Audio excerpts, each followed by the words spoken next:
So in stickbait fishing, particularly in situations where you're fishing through and over the tops of vegetations, I like to use a medium light, extra fast rod. This particular one is a 6-foot 9-inch. The reason that I like that extra fast is that you want that little bit faster tip so that when you do hit the weed tops, you have the ability to rip that bait through the weeds and continue your presentation. Always like to use 8-pound fire line in this setup.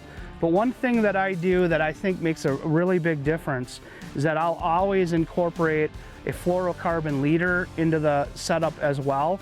The fluorocarbon does a couple things for you. It gives you great abrasion resistance, but it's also a little bit stiffer than your braided line. And what that does, I think it causes a few less situations where the bait flips up in the wind. Out here we're in the Dakotas, there's always wind. This is the setup that you want to go with when you're ripping stick baits through heavy vegetation.